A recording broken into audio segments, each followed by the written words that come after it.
Você já fingiu estar morrendo para descobrir quem realmente te ama? Eu fingi ter Alzheimer por 2 anos, e o que descobri me fez questionar se valeu a pena ter filhos.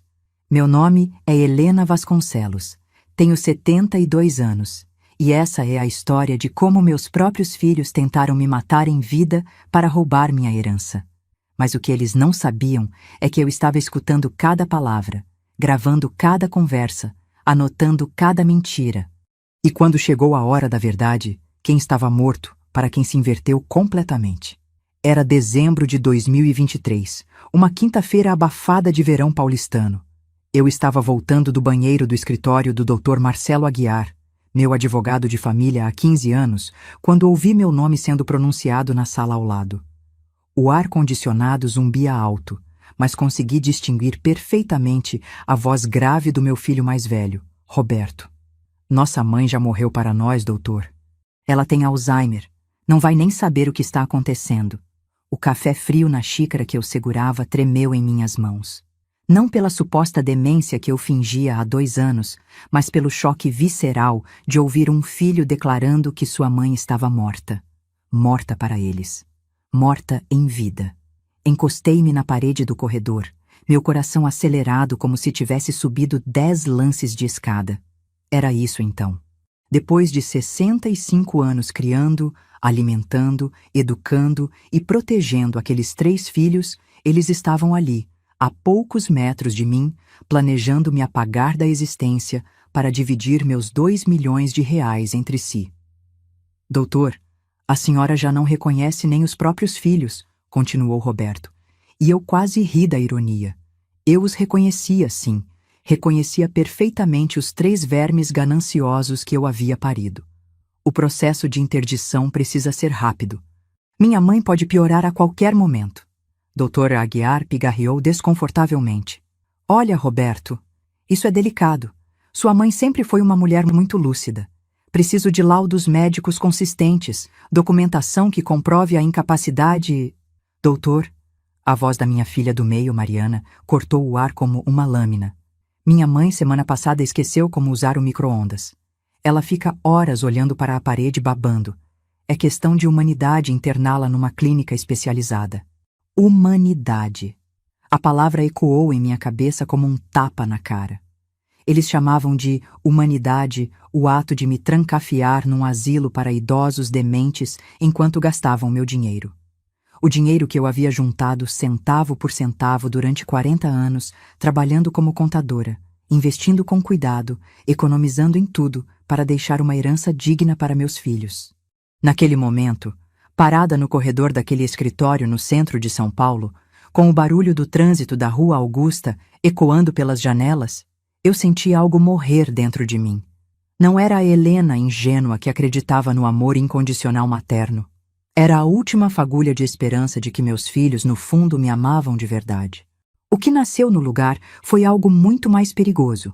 Uma mulher de 70 anos, com 2 milhões de reais, uma mente afiada disfarçada de demência, e uma sede de justiça que faria qualquer vingadora de novela da Globo parecer amadora. Voltei para a sala com passos trôpegos propositais, derramando um pouco de café na blusa como se fosse um acidente. Oi, meus filhos.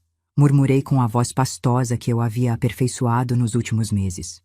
Onde estamos mesmo? Os 3 se entreolharam com aquele olhar que eu conhecia bem. Pena misturada com alívio. Pena da mãe doente. Alívio por ela não ter ouvido a conversa. Como eles estavam enganados. Para entender como cheguei naquele escritório fingindo demência, preciso voltar 2 anos no tempo, quando tudo começou. Em 2021, eu era viúva há 5 anos, morando sozinha no apartamento de 3 quartos no Tatuapé, que comprara com meu marido Antônio nos anos 80. Era um apartamento simples, mas bem cuidado, com vista para a praça e muito silêncio para uma mulher de 68 anos que finalmente podia descansar depois de décadas trabalhando. Minha rotina era tranquila. Acordava às 6, fazia café forte, lia o estado de São Paulo inteiro, cuidava das plantas da varanda. Terça e quinta ia à hidroginástica no clube do bairro, sábado visitava o túmulo do Antônio no cemitério do Araçá. Uma vida previsível, organizada, comum para uma aposentada de classe média em São Paulo. Meus filhos vinham me visitar religiosamente. Roberto todo domingo para almoçar, Mariana às quartas para tomar café e Júnior, o caçula, sempre que precisava de dinheiro emprestado. Eu era a mãe ideal para eles. Cozinhava feijoada nos domingos, guardava dinheiro para emergências dos filhos, nunca reclamava quando cancelavam visitas, nunca questionava quando precisavam de empréstimos que nunca eram devolvidos. Helena, a mãe bonachona que sempre dizia sim, sempre estava disponível, sempre colocava os filhos em primeiro lugar. A viúva solitária que se sentia grata por qualquer migalha de atenção que recebesse. Mas por trás dessa fachada de vovó comportada, eu mantinha algo que meus filhos nunca souberam. Uma mente analítica aguçada por 40 anos trabalhando com números, contratos e brechas legais. Como contadora, eu havia visto de tudo. Empresários que roubavam dos próprios sócios, filhos que desviavam dinheiro de pais idosos, famílias que se destruíam por herança. Eu pensava que conhecia bem a natureza humana. O que eu não esperava era descobrir essa natureza dentro da minha própria casa. A primeira suspeita surgiu de forma banal. Roberto havia comentado, durante um almoço de domingo, que estava preocupado com minha memória. Segundo ele, eu estava ficando confusa, repetindo histórias, esquecendo nomes. Mariana concordou imediatamente, dizendo que havia notado que eu ficava meio perdida durante nossas conversas. Júnior, sempre mais direto, sugeriu que eu procurasse um geriatra. No início, achei que era cuidado legítimo. Afinal, eu estava com 68 anos, alguns lapsos de memória eram normais. Mas alguma coisa no tom deles me incomodou. Havia uma urgência, uma insistência que não combinava com preocupação familiar genuína. Era como se eles quisessem que eu estivesse doente. Foi então que comecei a prestar atenção. Realmente atenção. E percebi coisas que uma mãe amorosa normalmente ignoraria. Roberto checava compulsivamente o celular durante nossas conversas, sempre tenso, sempre nervoso. Mariana fazia perguntas aparentemente inocentes sobre meus investimentos, minha conta bancária, meus bens. Júnior, que sempre foi o mais transparente dos três, havia começado a falar abertamente sobre "quando você não estiver mais aqui, mãe". A gota d'água foi quando encontrei, por acaso, uma conversa no WhatsApp de Roberto. Ele havia esquecido o celular na mesa da sala quando foi ao banheiro, e a tela acendeu com uma mensagem. Era um grupo chamado Situação da Mãe, com meus 3 filhos. A última mensagem de Mariana dizia: "Ela ainda está muito lúcida, precisa piorar mais para conseguirmos a interdição." Minha vista escureceu. Não de demência, mas de raiva pura. Ali estava a prova de que meus filhos não apenas desejavam que eu estivesse doente. Eles estavam ativamente planejando me declarar incompetente. Naquele momento, Helena Vasconcelos, a mãe devotada, morreu de verdade. O que nasceu no lugar foi uma mulher com uma missão: descobrir exatamente até onde eles estavam dispostos a ir e depois fazer com que pagassem por cada segundo de traição. A partir daquele dia, comecei minha própria investigação. Mas primeiro, precisava garantir que eles não desconfiassem de nada. Então tomei a decisão mais difícil da minha vida: fingir que estava perdendo a lucidez. Não completamente, isso seria suspeito demais, mas gradualmente, como um Alzheimer inicial realmente progride. Comecei pequeno. Esquecia nomes de vizinhos durante conversas com Mariana. Repetia uma história que já havia contado para Roberto no mesmo dia. Ficava alguns segundos parada, olhando para objetos cotidianos, como se não soubesse para que serviam. Eram detalhes sutis, mas que plantavam a semente da dúvida. "Nossa, mãe, você contou essa história há 1 hora", Roberto dizia, e eu via o brilho de satisfação nos olhos dele. Eles começaram a se comportar diferente comigo. Falavam mais devagar, como se eu fosse uma criança. Explicavam coisas óbvias. Mariana chegou a sugerir que eu fizesse listas para não esquecer das coisas. "É normal, mãe, na sua idade", ela dizia com aquele tom condescendente que me fazia ranger os dentes por dentro. Por 2 meses, aperfeiçoei minha performance. Estudei sintomas online, assisti documentários sobre Alzheimer, Conversei com amigas que realmente cuidavam de parentes com demência. Precisava ser convincente, porque minha vida dependia disso. Literalmente. Se eles conseguissem me interditar, eu perderia não apenas meu dinheiro, mas minha autonomia, minha dignidade, minha existência legal. Durante esse período, instalei discretamente aplicativos de gravação no meu celular. Cada conversa com meus filhos era registrada. Quando eles vinham me visitar, eu deixava o telefone estrategicamente posicionado para captar tudo. Também comecei a fotografar documentos importantes, e-mails, qualquer coisa que pudesse ser usada como evidência. Meus dedos de 70 anos aprenderam a ser mais ágeis com a tecnologia do que eu jamais imaginara possível. O momento crucial chegou numa tarde de terça-feira, em outubro de 2023. Roberto apareceu em casa sem avisar, trazendo uma mulher que ele apresentou como doutora. Patrícia, uma geriatra especializada. Eu fingi confusão, perguntei várias vezes quem ela era, mantive minha representação. A médica fez perguntas básicas: que ano era, quem era o presidente, onde eu morava. Respondi algumas certas, outras erradas, sempre parecendo genuinamente confusa. Dona Helena, ela disse ao final, gostaria que a senhora fizesse alguns exames. É só uma precaução. Roberto se apressou em concordar. Minha mãe precisa de cuidados especializados, doutora. Nós estamos muito preocupados. Preocupados. A palavra soou oca na minha mente. Eles estavam preocupados, sim. Preocupados que eu fosse lúcida demais para ser enganada. Fiz os exames que eles pediram, sempre mantendo a interpretação. Era exaustivo fingir confusão quando cada fibra do meu ser queria gritar a verdade. Mas eu havia chegado longe demais para desistir. Durante o exame neurológico, quando o médico me pediu para desenhar um relógio, deliberadamente errei alguns números. Quando ele perguntou que ano era, hesitei antes de responder 2019. Dona Helena apresenta sinais compatíveis com demência de Alzheimer em estágio inicial.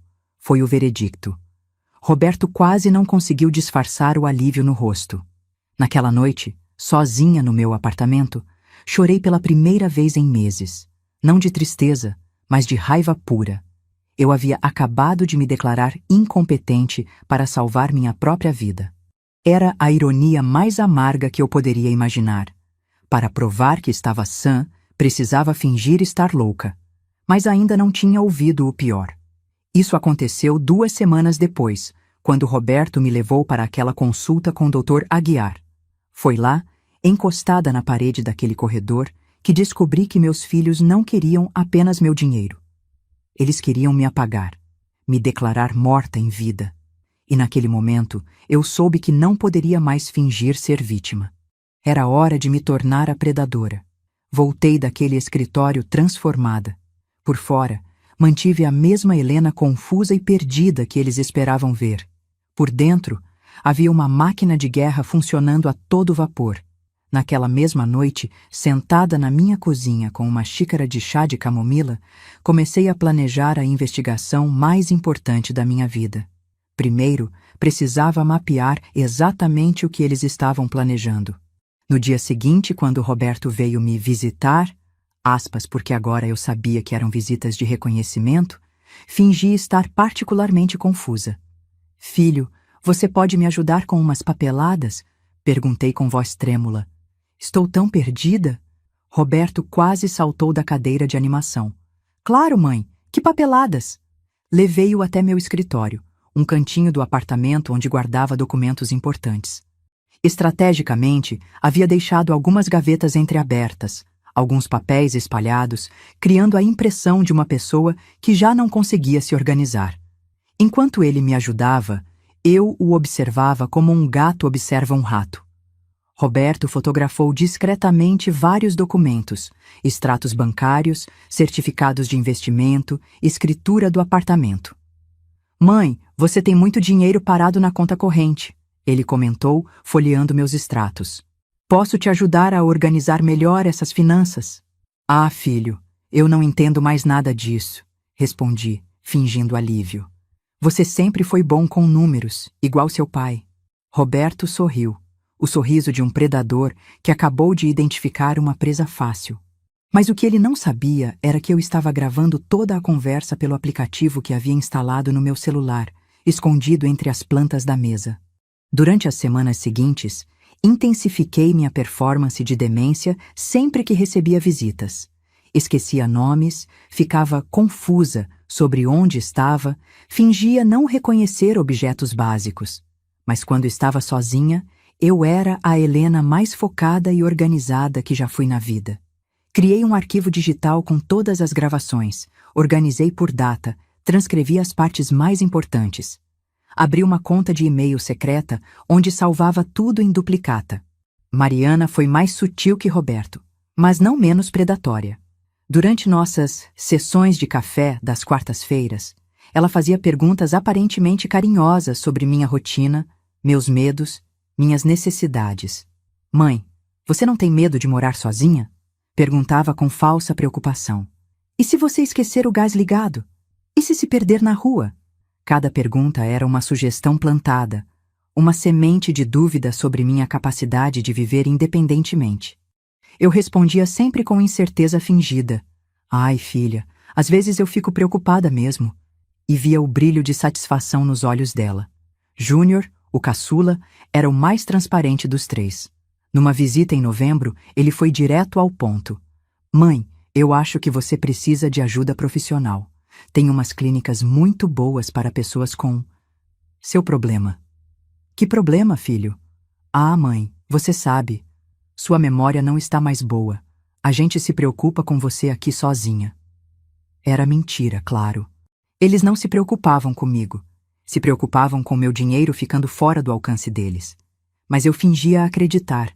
Fingia gratidão pela preocupação.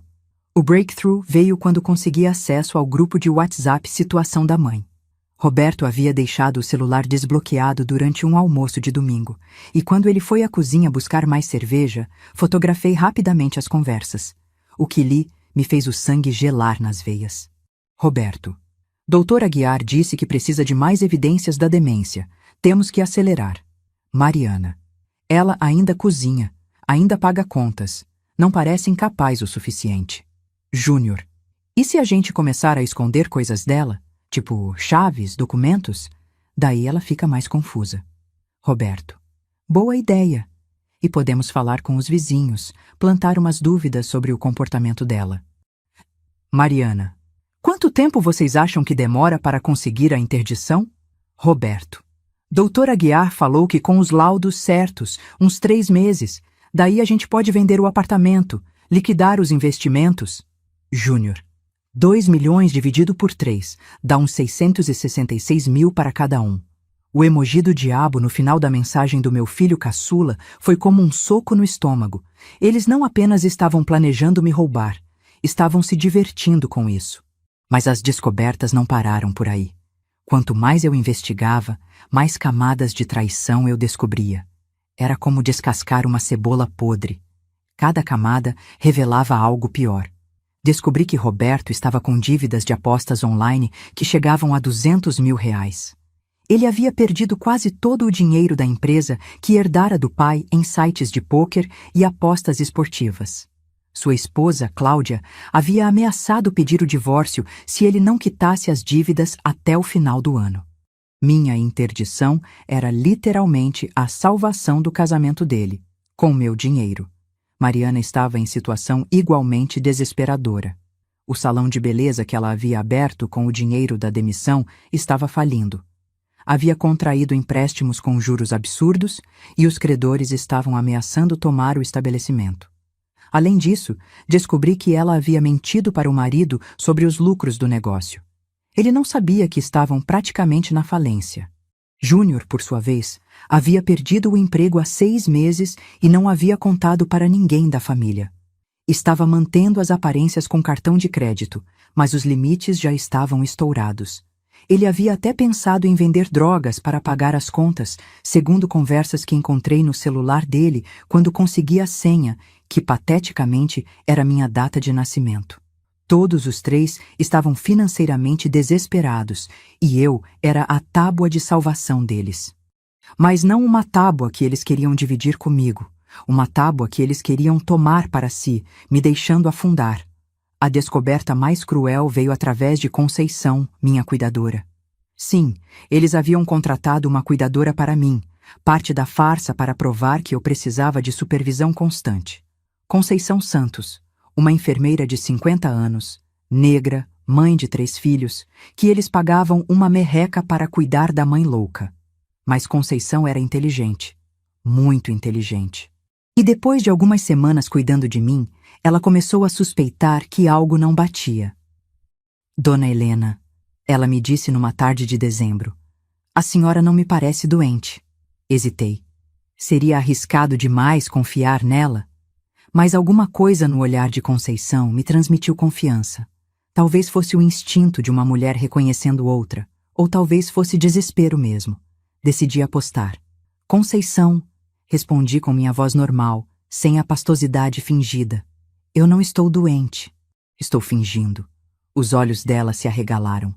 Meu Deus do céu, eu sabia! Mas por que, dona? Contei tudo para ela. As conversas que ouvi, o grupo de WhatsApp, os planos de interdição. Conceição ficou indignada. Que filhos desgraçados, dona Helena, fazer isso com a própria mãe. E foi Conceição quem me trouxe a informação mais devastadora de todas. Ela havia ouvido, por acaso, uma conversa telefônica de Roberto com alguém chamado Dr. Figueiredo. Aparentemente, eles estavam tentando conseguir um segundo laudo médico que confirmasse minha incapacidade severa.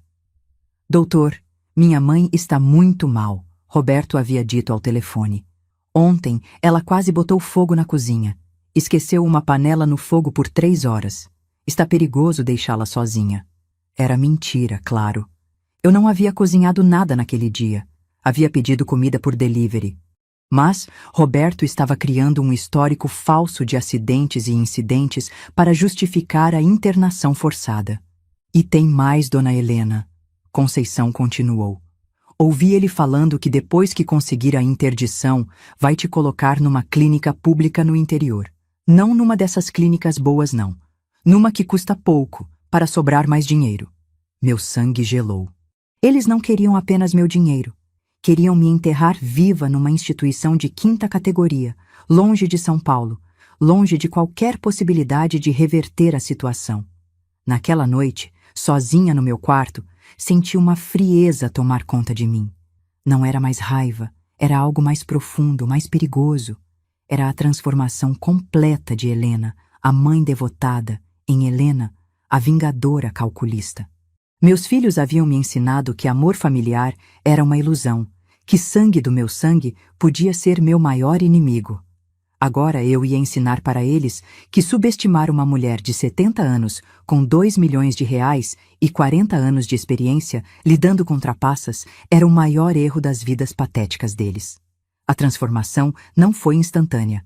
Foi um processo que começou naquela noite de dezembro e se solidificou ao longo das semanas seguintes. Eu estava me preparando para uma guerra e, como toda boa estrategista, precisava conhecer meu campo de batalha. Primeiro, mapeei todos os pontos fracos dos meus inimigos. Roberto era viciado em jogos e mentiroso compulsivo. Sua esposa não sabia da real situação financeira deles. Mariana era orgulhosa demais para admitir que o negócio estava falindo. Vivia de aparências. Júnior era preguiçoso e dependente. Nunca havia enfrentado consequências reais pelos próprios atos.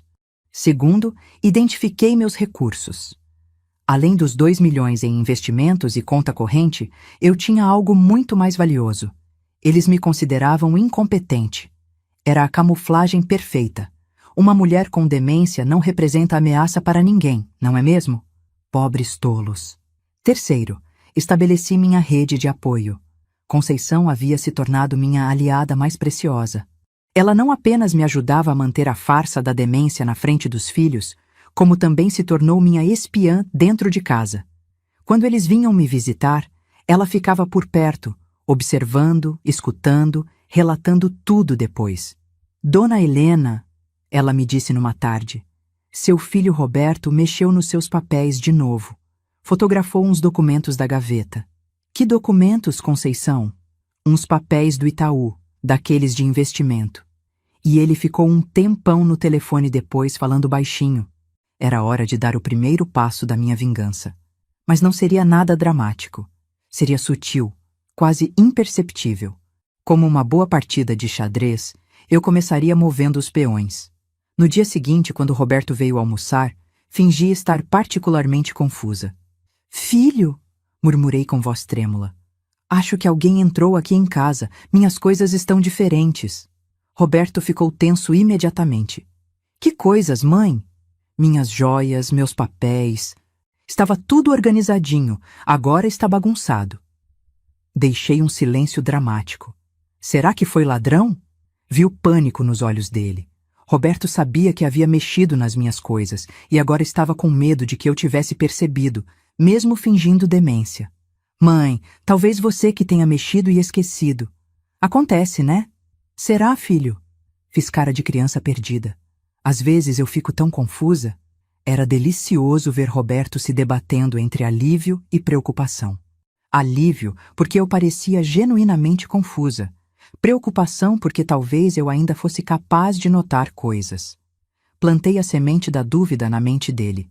Será que a mãe estava tão incapaz quanto parecia? Com Mariana, usei uma abordagem diferente. Durante um de nossos cafés de quarta-feira, comentei casualmente: "Filha, encontrei uns papéis estranhos aqui em casa. Não sei de onde vieram." "Que papéis, mãe?"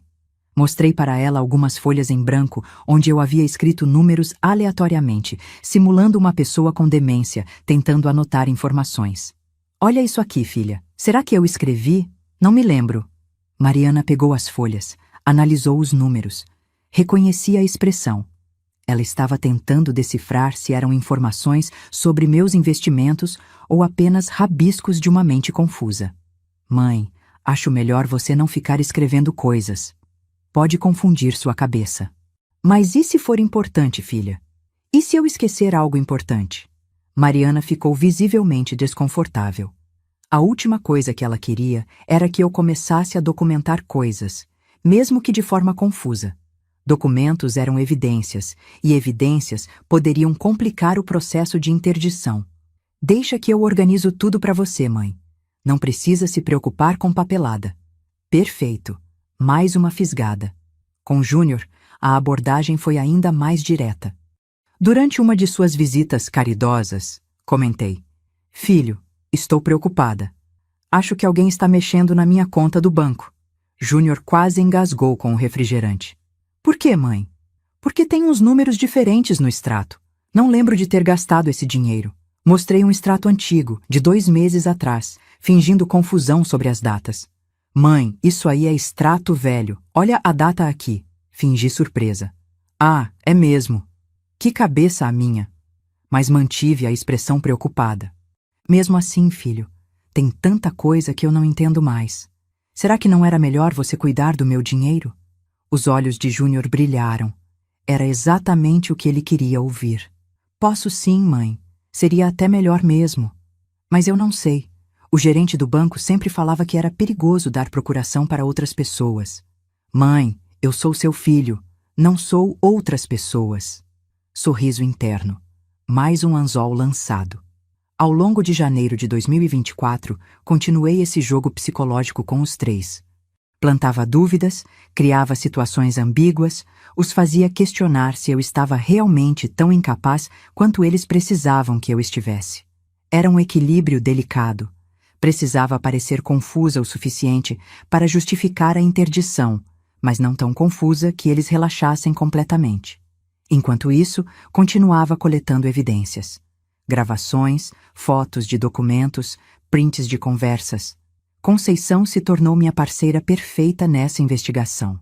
Ela tinha acesso a partes da casa que eu não podia esquecer de visitar. Conseguia ouvir conversas telefônicas que eu não podia acidentalmente interceptar.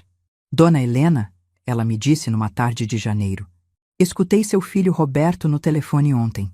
Ele marcou uma reunião com o Dr. Aguiar para a semana que vem. Disse que era para acelerar o processo. Era isso. O prazo estava se esgotando. Eles estavam se preparando para o golpe final e eu precisava estar pronta para o contra-ataque. Passara 3 meses coletando munição. Agora era hora de carregar as armas. Naquela noite, sentada na minha cozinha com Conceição, finalizamos os detalhes do plano. Conceição, eu disse, você tem certeza de que quer se envolver nisso?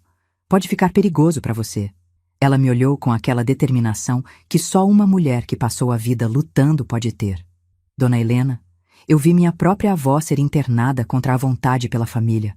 Morreu de tristeza numa clínica horrível, longe de casa. Não vou deixar fazerem isso com a senhora. Sorri. Pela primeira vez em meses, senti que não estava sozinha nessa guerra.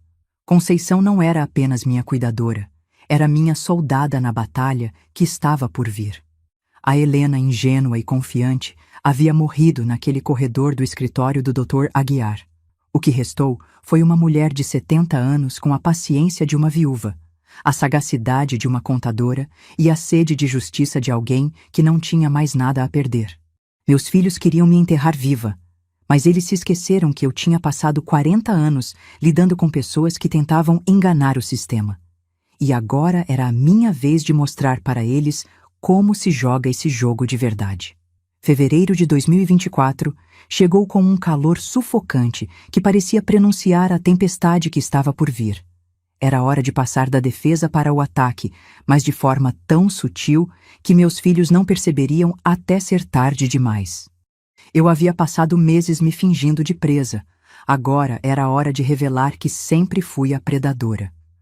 A primeira jogada foi aparentemente inocente. Durante uma visita de Roberto, fingi ter um momento de lucidez repentina, algo que acontece com alguns pacientes de Alzheimer. De repente, no meio de uma conversa onde eu estava particularmente confusa, meu olhar ficou cristalino e perguntei, Roberto, por que você está fotografando meus documentos? O sangue dele gelou na cara. Mãe, eu não estava fotografando nada. Claro que estava, filho. Vi você com o celular na mão, apontado para minhas papeladas. Mantive o tom calmo, quase maternal. Por que faria isso? Roberto gaguejou uma desculpa sobre ajudar a organizar, mas vi o pânico nos olhos dele. A dúvida que eu havia plantado semanas antes agora florescia. Será que a mãe estava fingindo? Será que ela sabia de tudo? Depois de alguns minutos, voltei ao estado confuso, como se aquele momento de clareza tivesse passado. Onde estamos mesmo, filho? Perguntei com voz pastosa.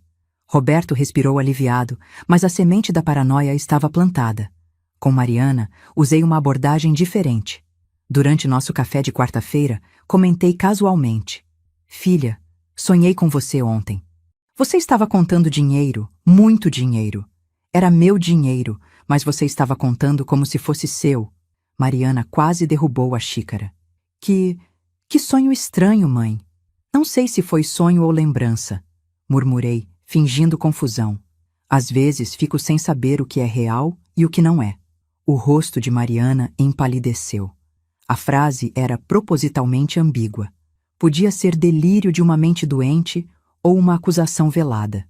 Ela não tinha como saber. Durante as semanas seguintes, intensifiquei essas coincidências perturbadoras. Comentava casualmente sobre sonhos, onde via meus filhos tramando contra mim. Fazia perguntas aparentemente inocentes sobre advogados e interdições. Sempre mantendo o tom confuso de quem não entende bem o que está dizendo, mas acertando detalhes específicos demais para ser pura coincidência.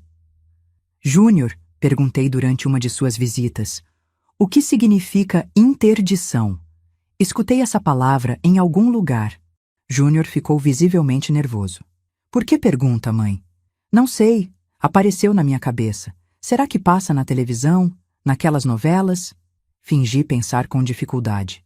Ou será que alguém falou comigo sobre isso? Era delicioso ver meu filho caçula se debatendo, tentando descobrir se eu havia ouvido algo que não deveria, ou se era apenas confusão mental.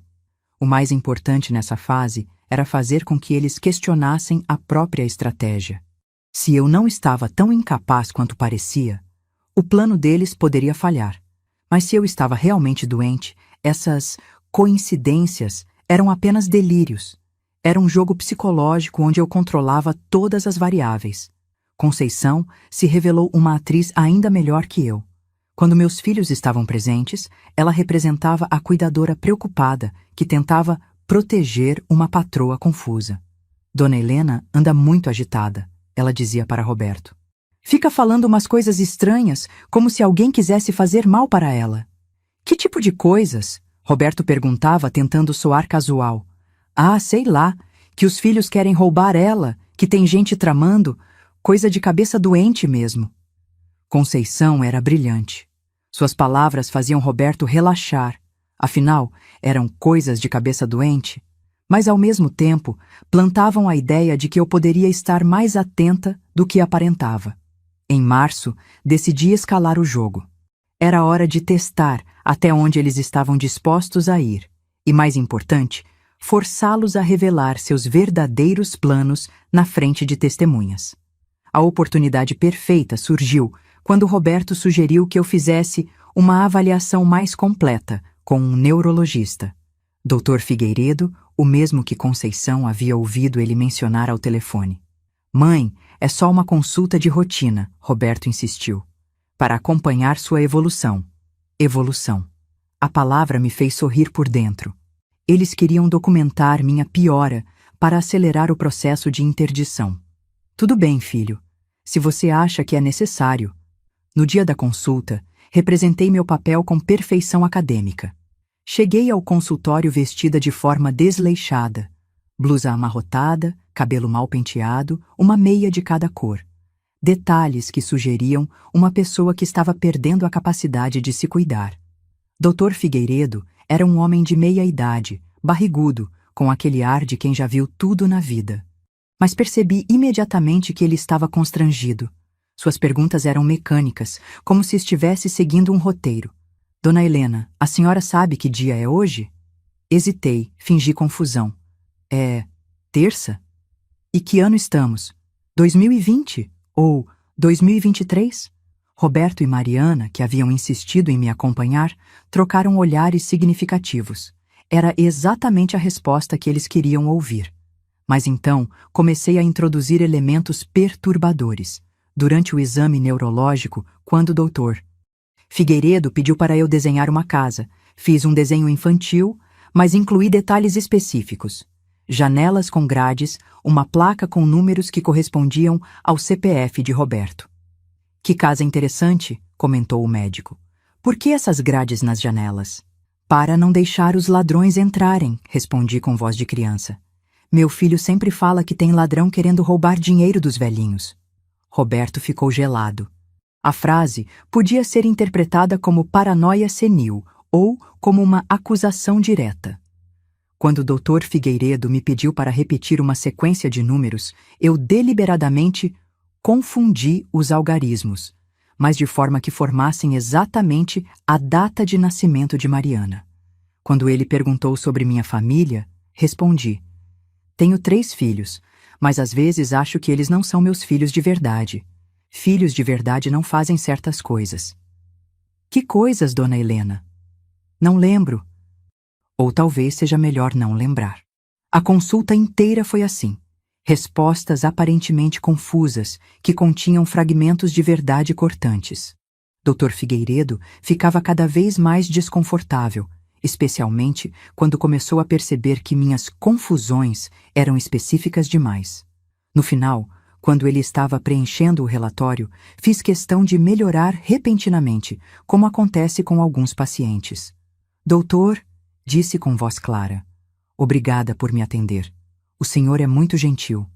Ele parou de escrever e me olhou nos olhos. Por um momento, vi que ele suspeitava de algo, mas rapidamente voltei ao estado confuso. Onde estamos mesmo? Por que estou aqui? Saímos do consultório com Roberto e Mariana, aparentemente satisfeitos, mas percebi que havia uma tensão nova entre eles. Durante o caminho de volta, ouvi Mariana sussurrar para Roberto. Você notou que ela disse aquelas coisas estranhas? São delírios, Mariana. Faz parte da doença. Mas foram coisas muito específicas. Coincidência. Mas vi que Roberto não estava tão convencido quanto fingia estar. Abril chegou com a intensidade de quem sabia que a batalha final estava próxima. Eu havia passado meses coletando informações, testando limites, plantando dúvidas. Agora era hora de apertar o cerco. A estratégia mudou. Em vez de apenas reagir às visitas deles, comecei a tomar iniciativas. Liguei para Roberto numa terça-feira à tarde, fingindo estar muito agitada. Filho, preciso falar com você. É urgente. Roberto chegou em casa em 20 minutos, claramente esperando alguma emergência. Encontrou-me sentada na sala, aparentemente calma. O que foi, mãe? Você disse que era urgente. Urgente? Fingi confusão total. Eu liguei para você? Quando? Há 20 minutos, mãe. Você disse que precisava falar comigo urgentemente. Ah, fiz cara de criança perdida. Deve ter sido importante, mas agora não lembro mais. Roberto ficou visivelmente frustrado. Havia cancelado uma reunião para vir me ver, e agora eu fingia não lembrar de nada. Mas era exatamente isso que eu queria.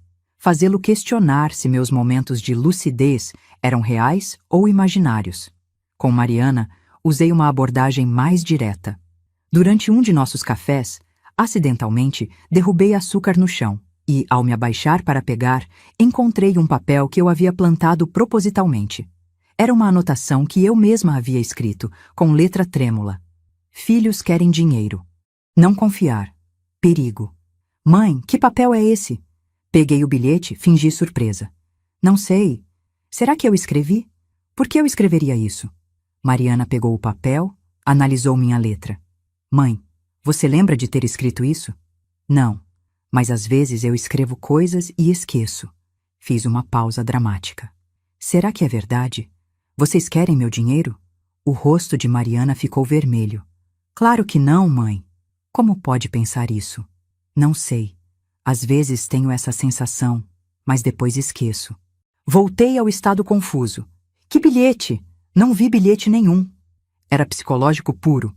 Mariana saiu dali sem saber se o bilhete era evidência de paranoia senil ou se eu tinha descoberto os planos dela e estava fingindo demência. Mas a jogada mais cruel foi com Júnior. Numa visita dele, fingi um episódio de agitação, típico de pacientes com Alzheimer avançado. Comecei a chorar, aparentemente sem motivo. Mãe, que foi? Por que está chorando? Tenho medo, filho. Tenho muito medo. Medo de quê? De vocês me abandonarem, de vocês me colocarem num lugar longe de casa. As lágrimas eram reais, não de medo, mas de raiva acumulada. Sonhei que vocês me levavam para um lugar horrível e nunca mais vinham me ver. Júnior ficou genuinamente perturbado. Mãe, por que pensaria isso? Nunca faríamos uma coisa dessas. Promete? Promete que nunca vão me abandonar? Prometo, mãe. Era uma mentira descarada, e nós dois sabíamos. Mas forçá-lo a mentir na minha cara, vendo minhas lágrimas, foi uma das coisas mais satisfatórias que fiz na vida. Júnior saiu de casa visivelmente abalado, carregando o peso da própria traição. Durante esse período, Conceição continuou sendo minha espiã perfeita.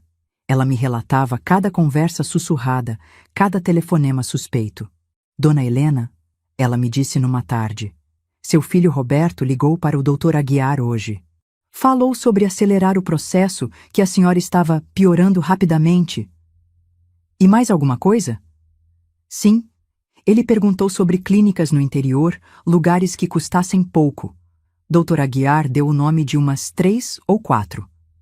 Minha suspeita se confirmava. Eles não apenas queriam meu dinheiro, queriam me enterrar viva no lugar mais barato possível. Conceição, eu disse naquela noite. Acho que está na hora. Ela assentiu gravemente. Ambas sabíamos que a fase de preparação havia terminado. Era a hora do confronto final. Maio de 2024 seria o mês da verdade. Roberto havia marcado uma reunião com o Dr. Aguiar para discutir os próximos passos do meu tratamento. Conceição havia ouvido a conversa telefônica. Eles estavam planejando solicitar minha interdição judicial no final do mês. Era agora ou nunca. Passei a primeira semana de maio fazendo os preparativos finais. Organizei todas as evidências que havia coletado ao longo dos meses. Gravações de áudio, fotografias de documentos, prints de conversas de WhatsApp, registros de movimentações bancárias suspeitas. Criei um dossiê completo da traição dos meus filhos.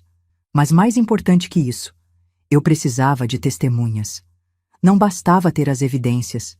Eu precisava que pessoas respeitáveis vissem a farsa com os próprios olhos. A primeira pessoa que procurei foi doutora.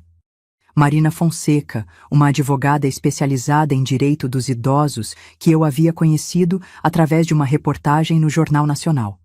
Marquei uma consulta, mas não como Helena, a demente, como Helena, a contadora aposentada que suspeitava estar sendo vítima de um golpe familiar. Doutora, expliquei na consulta, meus filhos acreditam que tenho Alzheimer, mas eu estou fingindo. Descobri que eles querem me interditar para roubar minha herança.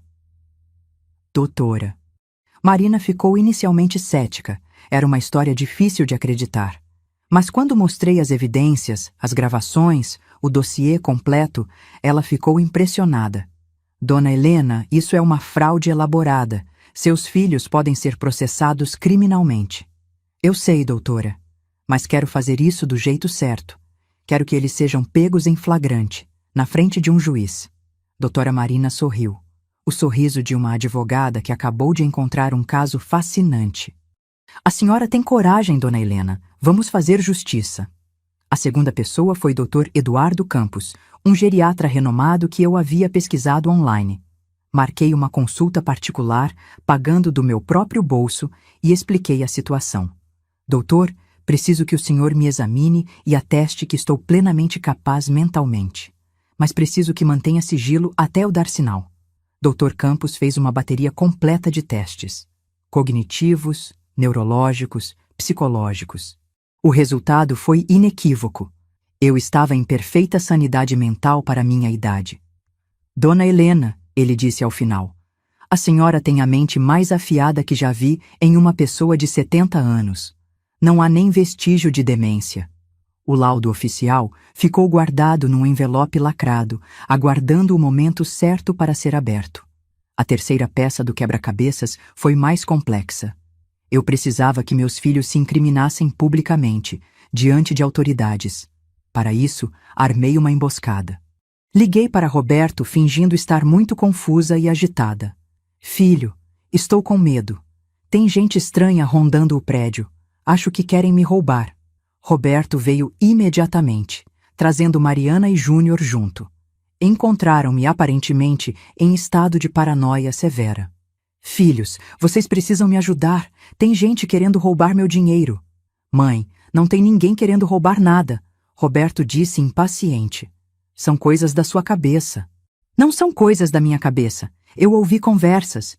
Gente falando em me internar, em pegar meu dinheiro. Os três se entreolharam nervosamente. Era uma situação delicada. Eu estava descrevendo exatamente o que eles estavam planejando, mas como delírios de uma mente doente. Mãe, Mariana tentou me acalmar. Ninguém vai internar você. Estamos aqui para cuidar de você. Mentira! Explodi em lágrimas calculadas. Vocês querem me colocar num asilo e ficar com meu dinheiro. Eu ouvi vocês conversando. Júnior perdeu a paciência. Mãe, pare com isso. Você está doente. Não sabe o que está dizendo. Não estou doente. Vocês que querem que eu esteja doente. Foi então que Roberto cometeu o erro que eu estava esperando. Perdendo a compostura, ele gritou. Mãe, a senhora tem demência. Já conversamos com médicos, com advogados. A senhora não tem mais condições de cuidar de si mesma. Era a confissão que eu precisava. E o melhor, Conceição estava gravando tudo do quarto ao lado. Vocês já conversaram com advogados? Sobre mim? Pelas minhas costas? Mãe! Roberto tentou voltar atrás, mas era tarde demais. É verdade, então. Vocês estão tramando contra mim. Mariana tentou salvar a situação. Mãe, isso é para seu próprio bem. Você precisa de cuidados especializados. Cuidados especializados numa clínica barata no interior, não é mesmo? O silêncio que se seguiu foi ensurdecedor. Eles não esperavam que eu soubesse desse detalhe específico. Como você sabe disso? Júnior gaguejou. Sorri pela primeira vez em meses, um sorriso frio, calculado. Porque eu ouço tudo, meus queridos filhos. Absolutamente tudo. Naquele momento, vi o pânico tomar conta dos rostos deles. A dúvida que eu havia plantado durante meses finalmente floresceu. Eu não estava doente. Eu estava fingindo. E se estava fingindo, significava que sabia de tudo. Agora, continuei com voz cristalina, sem nenhum vestígio da pastosidade fingida. Vocês vão sentar aí e me escutar com muita atenção, porque chegou a hora de acertarmos as contas. O silêncio na sala era tão denso que dava para ouvir o tic-tac do relógio de parede que meu falecido marido havia me dado de presente de casamento. Roberto, Mariana e Júnior estavam petrificados, olhando para mim como se tivessem visto um fantasma. E, de certa forma, era exatamente isso. O fantasma da mãe que eles achavam que tinham enterrado viva. Sentem-se, ordenei com voz firme. Não era mais a Helena trêmula e confusa. Era a Helena contadora, a mulher que havia passado 40 anos lidando com trapaças e mentiras. Temos muito o que conversar. Eles obedeceram como crianças assustadas, se acomodando no sofá da sala. Roberto tentou recobrar a compostura. Mãe, você está tendo um momento de lucidez, mas... Cala a boca! Explodi e minha voz ecoou pelas paredes do apartamento. Foi a primeira vez na vida que gritei com um dos meus filhos dessa forma. Você vai falar quando eu permitir. Por enquanto, você vai escutar. Caminhei até a mesa de centro e peguei uma pasta que havia preparado especialmente para esse momento. Querem saber como descobri tudo? Vou contar nos mínimos detalhes. Abri a pasta e comecei a espalhar fotografias na mesa. Roberto reconheceu imediatamente. Eram fotos dele mexendo nos meus documentos, tiradas secretamente por Conceição. Esta aqui, disse apontando para uma foto. É você, Roberto, fotografando meus extratos bancários. Data: 15 de janeiro. Horário: 14h30. Você disse que estava me ajudando a organizar as papeladas, lembra? Roberto empalideceu. E esta, continuei, mostrando outra foto. É você, Mariana, copiando números da minha caderneta de poupança. Data: 8 de fevereiro. Você disse que estava só dando uma olhada, para ver se estava tudo certo. Mariana começou a tremer. E você, Júnior? Virei-me para o caçula. Ficou tão empolgado com a herança que até fez piadinhas sobre os R$ 666 mil que cada um ia receber. Lembra desta mensagem? Mostrei um print da conversa do WhatsApp, onde ele havia usado o emoji do diabo. Júnior ficou verde. Mas isso não é nada comparado com isto aqui, continuei, pegando meu celular. Conceição, pode vir aqui, por favor? Conceição apareceu na porta da sala, séria e determinada. Meus filhos a olharam com horror. Finalmente entenderam que ela não era apenas uma cuidadora, mas minha aliada. Conceição tem gravado todas as conversas de vocês nos últimos meses. Quer ouvir uma, Roberto? Acionei o play no celular. A voz de Roberto ecoou pela sala. Nossa mãe já morreu para nós, doutor. Ela tem Alzheimer, não vai nem saber o que está acontecendo. Roberto se levantou bruscamente. Mãe, eu posso explicar? Senta! Gritei novamente. Ainda não terminei. Ele obedeceu, completamente subjugado. Vocês querem saber a parte mais engraçada de tudo isso? Eu nunca tive Alzheimer, nem um pouquinho. Fingi durante 2 anos inteiros, e vocês acreditaram porque era conveniente para vocês acreditarem? Mariana começou a chorar. Mãe, nós só queríamos te proteger. Me proteger? Ri amargamente. De quê? Do meu próprio dinheiro? Da minha própria vida? Vocês queriam me enfiar numa clínica pública no interior para eu morrer longe de vocês enquanto gastavam minha herança. O choro de Mariana se intensificou, mas não senti pena nenhuma. Eram lágrimas de quem foi pega no flagra, não de arrependimento genuíno. E agora, disse-me levantando, chegou a hora de vocês descobrirem as consequências das escolhas que fizeram. Caminhei até a janela da sala, de costas para eles, deixando o suspense tomar conta do ambiente. Quando me virei, tinha nas mãos um envelope lacrado. Roberto, você sabe o que é isto? Ele balançou a cabeça, mudo de terror. É um laudo médico completo, feito pelo Dr. Eduardo Campos, um dos geriatras mais respeitados de São Paulo. Confirma que estou em perfeita sanidade mental, sem nenhum vestígio de demência. Rasguei o envelope e mostrei o documento. Querem que eu leia em voz alta? Silêncio absoluto.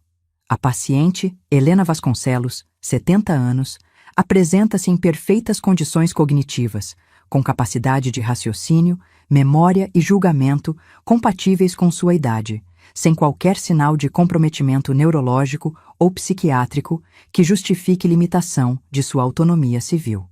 Joguei o laudo na mesa de centro. Este documento está registrado e autenticado. É prova oficial de que eu nunca estive doente. Júnior tentou falar. Mãe, a gente pode resolver isso em família. Em família? Explodi.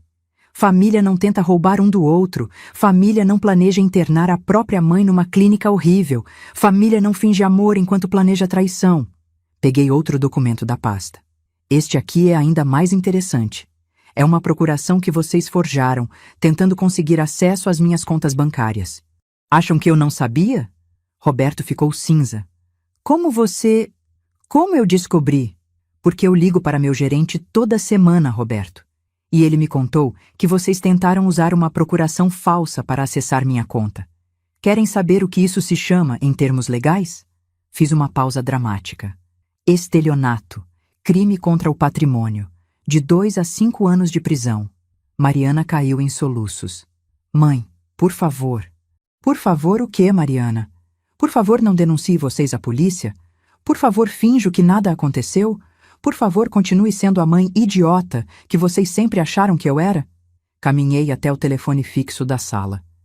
Conceição, traga aquele cartão que está na cozinha. Conceição trouxe um cartão de visita. Era da doutora Marina Fonseca, a advogada especializada em direito dos idosos. Doutora Marina está esperando minha ligação há 1 semana. Ela tem cópias de todas as evidências que coletamos. Um telefonema meu, e vocês viram réus num processo criminal. Júnior se jogou de joelhos no chão. Mãe, eu imploro. Foi ideia do Roberto. Eu só segui. Levanta daí, gritei. Não se humilha não. Já não basta a humilhação que vocês me fizeram passar? Roberto finalmente explodiu.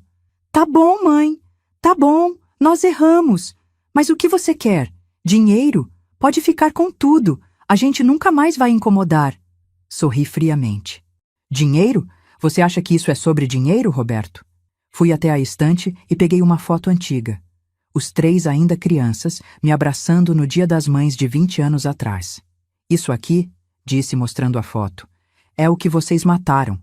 O amor que eu sentia por vocês. A confiança cega que eu tinha nos meus filhos. A mãe que acreditava que tinha criado pessoas decentes. Rasguei a foto na frente deles. Esta mulher aqui morreu naquele corredor do escritório do Dr. Aguiar. Vocês mataram ela. Mariana tentou me tocar. Mãe, a gente pode recomeçar. Recuei, evitando o contato. Não me toca. Nunca mais na vida me toca. Voltei para a mesa de centro e peguei mais um documento. Este eles não conheciam. Era uma certidão nova, registrada no cartório 3 dias antes. Vocês sabem o que é isto? É uma doação em vida. Transferi todos os meus bens para uma instituição beneficente que cuida de idosos abandonados pela família. O silêncio foi quebrado por um grito de desespero de Roberto. Você fez o quê? Você ouviu direito. Os 2 milhões de reais que vocês tanto cobiçavam agora pertencem ao lar de idosos Santa Clara. Não vão ver nem 1 centavo. Mariana se levantou cambaleando. Mãe, você não pode fazer isso. É nossa herança. Herança! Ri com tanto sarcasmo que até Conceição se assustou. Herança é algo que se deixa para pessoas queridas, não para traidores. Roberto partiu para cima de mim, mas Conceição se interpôs. Sai de perto dela, ele gritou. Você é cúmplice dessa loucura. A única loucura aqui, Conceição respondeu com firmeza, foi vocês acharem que podiam enganar uma mulher como Dona Helena. Voltei a me sentar na poltrona, assumindo uma posição de comando absoluto. Mas eu não sou cruel como vocês. Deixei uma pequena quantia para cada um. 10 mil reais. Júnior teve um lampejo de esperança. 10 mil cada um? Não, corrigi friamente. 10 mil total. 3.300 reais para cada um. O preço exato de um caixão popular. A ironia não passou despercebida. Eles quiseram me matar simbolicamente. Então deixei para eles exatamente o valor de um enterro. E tem mais, continuei. Dr. Aguiar, aquele advogado canalha que topou participar da fraude de vocês, já foi denunciado à OAB. Tenho gravações dele concordando em participar do esquema. A carreira dele acabou. Roberto tentou uma última cartada. Mãe, você fez isso por vingança. Não vai se sentir bem depois. Vingança? Ponderei a palavra. Não, Roberto. Isso não é vingança. Vingança seria fazer com vocês o que vocês queriam fazer comigo. Seria forjar laudos médicos declarando vocês incompetentes. Seria falsificar documentos para roubar o dinheiro de vocês. Seria abandonar vocês numa instituição horrível para morrer sozinhos. Fiz uma pausa, deixando as palavras afundarem. Isso aqui é justiça. Cada um de vocês vai colher exatamente o que plantou. Mariana caiu de joelhos, abraçando minhas pernas. Mãe, por favor, eu tenho filhos. Como vou sustentar meus filhos? Olhei para ela sem nenhuma emoção. Da mesma forma que eu sustentei vocês três, trabalhando. Conceito desconhecido para vocês, eu sei. Júnior estava em choque completo. Mãe, você realmente fez isso? Você realmente nos tirou da herança? Eu realmente fiz, confirmei. E sabe por quê? Porque vocês me ensinaram que família é uma ilusão, que amor filial é mentira, que no final das contas, cada um cuida de si mesmo. Roberto ficou em pé, o rosto contorcido de raiva. Você vai se arrepender disso. Vamos contestar essa doação na justiça. Podem tentar, respondi calmamente, mas vão perder. A doação foi feita quando eu estava plenamente capaz. Tenho laudo médico provando isso. E ainda tenho todas as evidências dos crimes que vocês cometeram contra mim. Caminhei até a porta de entrada e a abri. Agora saiam da minha casa e nunca mais voltem. Eles saíram um por um, destruídos, derrotados, sem nada além das roupas do corpo e da vergonha de terem sido desmascarados pela própria mãe. Quando a porta se fechou, ficamos só eu e Conceição na sala silenciosa. Olhei ao redor. O apartamento estava igual, mas eu era uma pessoa completamente diferente. Dona Helena, Conceição disse suavemente, a senhora tem certeza de que fez a coisa certa? Olhei pela janela, vendo meus 3 filhos caminhando pela rua como fantasmas de si mesmos. Conceição, respondi. Pela primeira vez em 2 anos, tenho certeza absoluta de alguma coisa. Passaram-se 6 meses desde aquela tarde de maio, quando fechei a porta na cara dos meus 3 filhos pela última vez. Estou aqui agora, numa manhã de novembro de 2024, sentada na varanda do meu apartamento, tomando café e observando as crianças brincarem na praça lá embaixo. É um dia bonito, ensolarado, desses que São Paulo oferece quando quer nos lembrar que ainda pode ser uma cidade gentil. Mas eu não sou mais a mesma Helena que costumava sentar nesta mesma cadeira e sorrir vendo as crianças correrem. A transformação foi irreversível. Quem eu era antes, a mãe devotada, a mulher que colocava os filhos acima de tudo, a viúva solitária que se contentava com migalhas de atenção, morreu naquele corredor do escritório do Dr. Aguiar. O que sobrou foi esta versão de mim, mais fria, mais calculista, mais solitária, mas infinitamente mais livre. Conceição ainda trabalha comigo, mas nossa relação mudou. Ela não é mais minha cuidadora. Agora, ela é minha companheira, a única pessoa em quem confio completamente. Dividimos as tarefas da casa, assistimos novela juntas, jogamos buraco nas tardes de domingo. É ela quem me traz notícias do mundo exterior, porque eu saio muito pouco de casa agora. Não por medo ou fraqueza, mas por escolha. O mundo lá fora parece menor depois que você descobre do que as pessoas que você mais ama são capazes. Dona Helena, Conceição me disse ontem, a senhora não sente falta de nada? De família, sei lá, de ter gente por perto? Pensei na pergunta dela durante a noite inteira. Sinto falta? Sinto falta da ilusão que eu tinha de que era amada? Sinto falta de acreditar que meus filhos eram boas pessoas? Sinto falta da Helena ingênua que existia antes? A resposta é complexa. Não sinto falta dos meus filhos. Sinto falta da versão deles que eu pensava que existia. Aqueles filhos carinhosos, gratos, que vinham me visitar por amor e não por interesse, nunca existiram de verdade. Foram uma criação da minha mente maternal, uma fantasia que eu alimentei durante décadas. O que realmente me perturba não é a solidão, é a clareza. Agora eu vejo o mundo como ele realmente é, sem os filtros do amor materno. E é um mundo muito mais sombrio do que eu imaginava. Recebo cartas dos meus filhos, muitas cartas. Roberto escreve tentando me convencer de que estava desesperado, que as dívidas o deixaram louco, que ainda me ama. Mariana manda fotos dos netos que eu raramente via mesmo antes, tentando despertar meu instinto avoengo. Júnior simplesmente implora. Cartas patéticas pedindo perdão, prometendo mudança, suplicando uma segunda chance. Leio todas metodicamente, como se fossem documentos de um processo que preciso analisar. Depois, coloco tudo numa caixa de sapatos que guardo no armário. Não respondo nenhuma. Não sinto raiva quando leio. É pior que isso. Não sinto nada. A frieza me assusta às vezes. Quando vejo notícias sobre famílias reunidas, sobre filhos cuidando de pais idosos, sobre o amor familiar, meu coração não acelera mais. É como se uma parte de mim tivesse sido amputada. A parte que acreditava em bonds incondicionais, em amor verdadeiro, em família como porto seguro. Mas junto com essa frieza veio uma liberdade que eu nunca havia experimentado. Pela primeira vez na vida, não tenho que fingir ser alguém que não sou. Não preciso ser a mãe compreensiva que sempre perdoa. Não preciso ser a avó boazinha que finge não ver os defeitos dos filhos. Não preciso ser a viúva solitária grata por qualquer atenção. Agora eu sou apenas Helena, uma mulher de 72 anos que aprendeu, tardiamente, a colocar a si mesma em primeiro lugar. O dinheiro? O dinheiro realmente foi para o lar de idosos Santa Clara.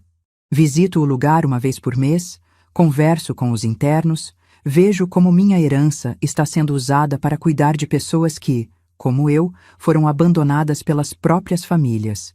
É uma satisfação amarga ajudar pessoas que sofreram traições similares às minhas. Dona Alzira, uma senhora de 80 anos que mora lá, me disse numa visita: Helena, você salvou nossa vida quando doou esse dinheiro. Meus filhos me trouxeram aqui e nunca mais apareceram. E você sente falta deles, Alzira?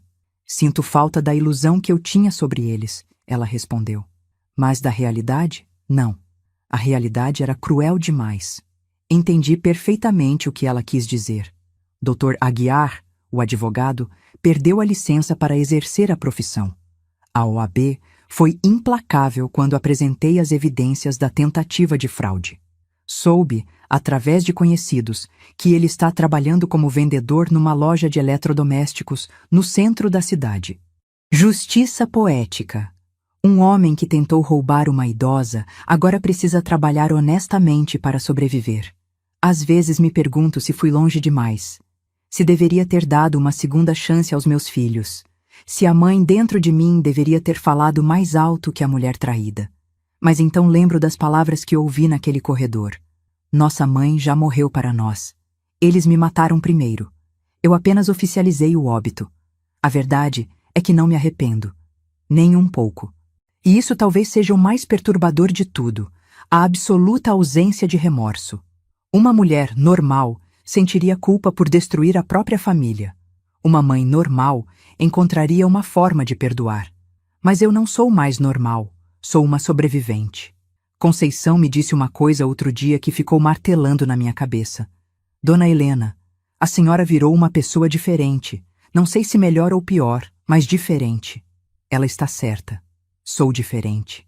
Mais dura, mais fria, mais calculista.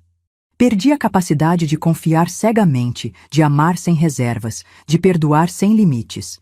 Em troca, ganhei algo que nunca tive antes: autorrespeito. Durante 70 anos, defini minha existência através dos outros. Era a esposa de Antônio, a mãe de Roberto, Mariana e Júnior, a avó dos netos.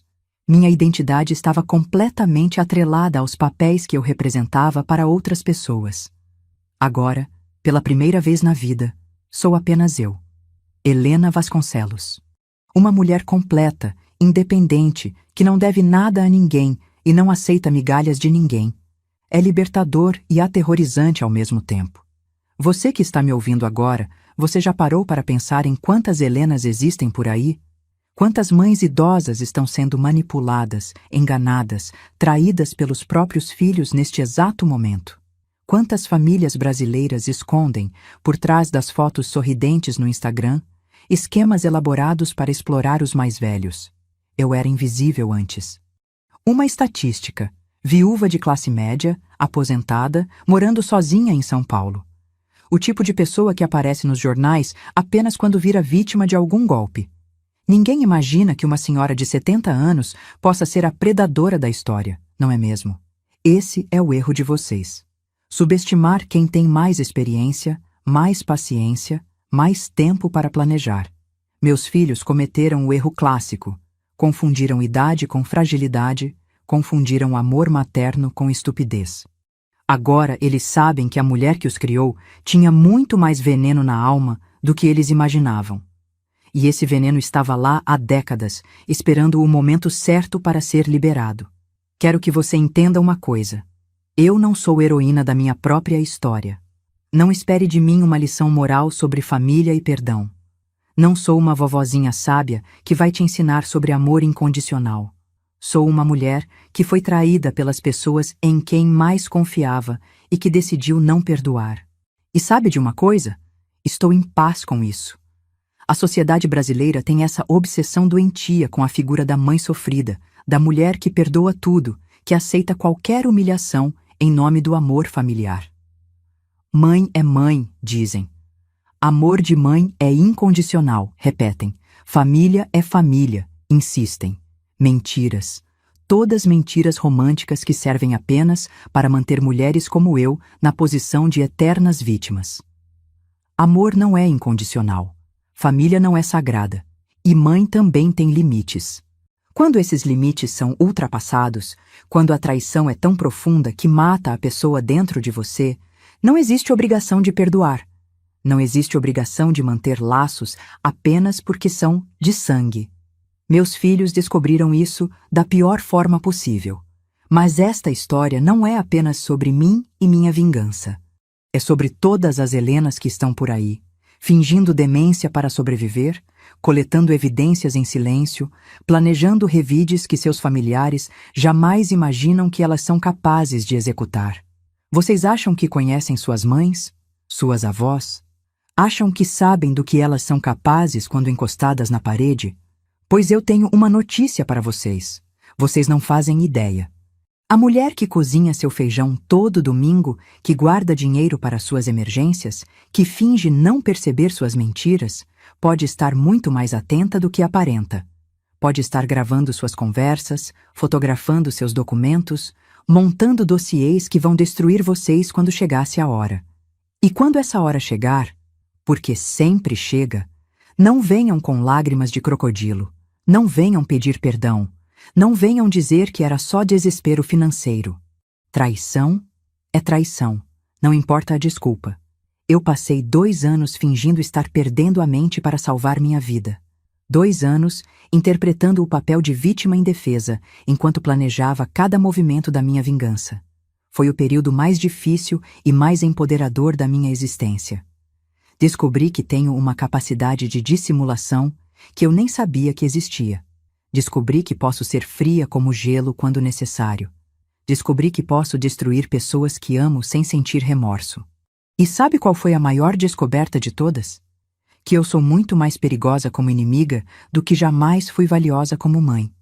Meus filhos passaram a vida inteira me vendo como a mulher que limpava suas bagunças, que perdoava seus erros, que financiava suas irresponsabilidades. Nunca me viram como a mulher que havia passado 40 anos lidando com trapaceiros profissionais, que entendia de leis, que sabia como o mundo realmente funcionava. Esse foi o erro fatal deles. E pode ser o erro fatal de qualquer um que subestime uma mulher mais velha. Então, meu conselho para vocês que estão me escutando é simples. Tratem bem suas mães enquanto há tempo, não porque elas merecem por serem suas mães, mas porque vocês nunca sabem do que elas são capazes quando descobrem quem vocês realmente são. E para as mulheres da minha idade que podem estar passando por situações similares, vocês não são obrigadas a ser eternas vítimas. Vocês não são obrigadas a perdoar traições em nome do amor familiar. Vocês não são obrigadas a morrer em silêncio para preservar a imagem de família feliz. Conceição me perguntou ontem se eu recomendaria o que fiz para outras mulheres na minha situação. Pensei muito antes de responder. Conceição, eu disse, cada uma tem que decidir por si mesma. Mas se decidir lutar, que lute para vencer. sem meio termo, sem piedade, sem arrependimento. Porque no final das contas, a vida não é um filme da Globo onde tudo se resolve com lágrimas e abraços. A vida real é muito mais cruel, muito mais definitiva. E às vezes, para sobreviver com dignidade, você precisa se tornar tão cruel quanto ela. Hoje, aos 72 anos, vivo sozinha com Conceição em um apartamento silencioso. Não tenho filhos, não tenho netos, não tenho família. Mas tenho algo que não tinha antes: respeito próprio. Durmo tranquila todas as noites, sabendo que ninguém está tramando contra mim, que ninguém está fingindo me amar enquanto planeja me trair, que ninguém está contando os dias para eu morrer e liberar minha herança. É uma solidão diferente da que eu sentia antes. Antes, eu era sozinha porque ninguém realmente se importava comigo. Agora, sou sozinha por escolha, e essa diferença é tudo. Então, quando vocês me perguntam se valeu a pena, se eu não sinto falta da minha família, se não me arrependo de ter sido tão radical, eu respondo com total honestidade.